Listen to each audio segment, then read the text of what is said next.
30/8/2025 तारीख में विधिवत भाव ओडिशा सरकार एससी/एसटी एट्रोसिटी एक्ट को दुर्बल करने एक विज्ञप्ति प्रकाश करते। आगुरी केस गुड़िक एसपी किंबा सही रैंकर अफिसर को तुरंत तदंत निर्देश था। फल पीड़िता न्याय पाइबार आशा देखा मात्र एवं केस गुड़िक इन्स्पेक्टर सब इन्स्पेक्टर को तदंत करने को निर्देश देते, जहाँफल तदंत बाटबणा होगा सह पीड़िता उपयुक्त न्याय पाइबार आशा क्षीण हो।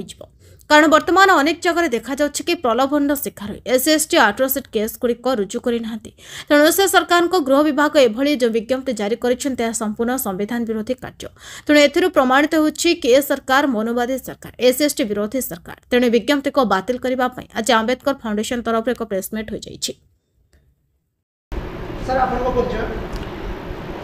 मो ना प्रभात कुमार, मु schedule caste schedule tribe minority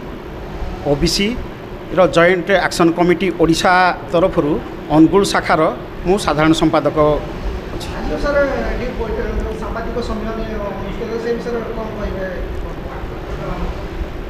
गत 30 अगस्त 2025 रे राज्य सरकार जो आमर एससी/एसटी एट्रोसिटी एक्ट अच्छी से एक्ट रे एक परिवर्तन आनी तांकर गृह विभाग एक विज्ञप्ति प्रकाश करिछि। जो आमर एससी/एसटी एट्रोसिटी प्रिवेंशन एक्ट 1989 रे तैयारी होइथिला, ताहा आमर जो भारतीय संविधान आर्टिकल 70 रे अच्छी एबोलिशन ऑफ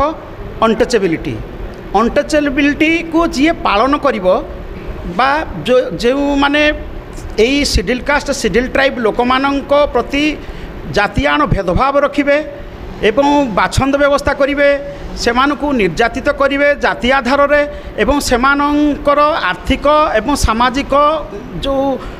आत्मसम्मान अच्छी ता प्रति जो माने कोठारघात करिवे सेही एससी/एसटी सुरक्षा पई 1989 मसीह रे पार्लियामेंट रे एक बिल आगत करा जायथिला। सेही बिल हेउछि schedule caste schedule tribe prevention atrocity act 1989 एवं यह पार्लियामेंट रे जो बेहेज है से बेहेज रे एक निष्पत्ति नियागला जे यही एट्रोसिटी एक्ट रूल रो प्रकृत ठीक पदाधिकारी जदि तदंत करे तेबे यही एट्रोसिटी एक्ट को कार्यकारी करा जाई परिबो एवं दलित यही शेड्यूल कास्ट शेड्यूल ट्राइब लोक न्याय पाई परिबे। जेउथि कारणरू जने सीनियर पुलिस ऑफिसर डीएसपी को एट्रोसिटी एक्ट सेक्शन 7 रे रखागला सेक्शन 7(1) रे रखागला जे जने डीएसपी तदंत करिवे। काहेकि डीएसपी तदंत करिवे ना डीएसपी जने सीनियर पुलिस ऑफिसर जने डिग्निटारी ऑफिसर एवं साधारण लोकंकर गोटे डीएसपी रैंकर लोक प्रति भय अच्छी एवं सी जितेबाला तदंत करिवे तेबे ए एट्रोसिटी एक्टा विभ्रांति हेबो नाही एवं ए लोक माने एससी/एसटी लोक माने न्याय पाइबारु वंचित हेबे नाही एवं सी डीएसपी रैंकर लोक साधारण भाव में प्रभावित हेबे नाही, जेउथिपाई कि ए एट्रोसिटी एक्ट रो सुफल मिल पारिबो। किंतु राज्य ता सहित राज्य सरकार एबे जो 30 अगस्त रे एक विज्ञप्ति प्रकाश करी सी सब इन्स्पेक्टर एवं इन्स्पेक्टर मानकु यही तदंत भार देवाई एक विज्ञप्ति प्रकाश करिसेंती। जो विज्ञप्ति रे यही एट्रोसिटी एक्ट आपणा छाए दुर्बल हो गला जेहेतु जने सब इन्स्पेक्टर एवं इन्स्पेक्टर स्तर लोक ए विभिन्न नेता मंत्री बा विभिन्न लोकंक द्वारा एमाने प्रभावित हो पारिबे, एमाने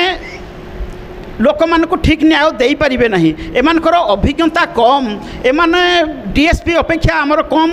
अभिज्ञ संपन्न ज्ञान संपन्न जेउथिपाई कि प्रभावित हेले प्रकृत एससी/एसटी एट्रोसिटी बढ़ी जीवो एवं बढ़ी जी।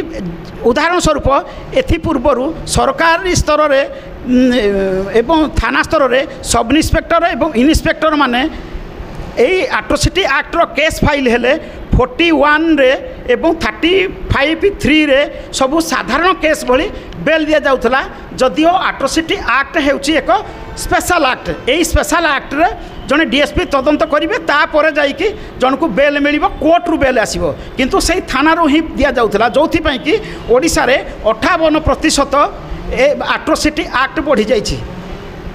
यही कारणरू यह जेहेतु आमर एससी/एसटी लोक मानकर सुरक्षार कवच को दुर्बल करुच्ची एथिपाई आमर राज्य स्तर में जो ST SC OBC minority joint action committee अच्छी से एक निष्पत्ति ने राज्यर समस्त जिले में सबू एससी एसटी लोक मैंने मिसी आम जिलापाल जरिया आमर मुख्यमंत्री एवं राज्यपाल को मेमोरेंडम दिज्व जे से जो निष्पत्ति नहीं बदला जाई बा प्रत्याहार करी डीएसपी रैंक एवं तद्रुत थिबा आईनी सेक्शन 3 रो 3 पॉइंट अनुसार एक उच्च स्तरीय पदाधिकारी को दायित्व दिज्व एथि निमते आम अनुगुल जिले में आसंता काली 10 तारीख रे कलेक्टर को कलेक्टर जरिया आम राज्यपाल एवं मुख्यमंत्री को मेमोरेंडम देबू ए सब जिनस लोकलोचन को सरकार को आउ समाज को जगैवा जनइवाई आज आम प्रेसमिट करूँ। अनुगुल प्रेमानंद रिपोर्ट बहुजन मीडिया।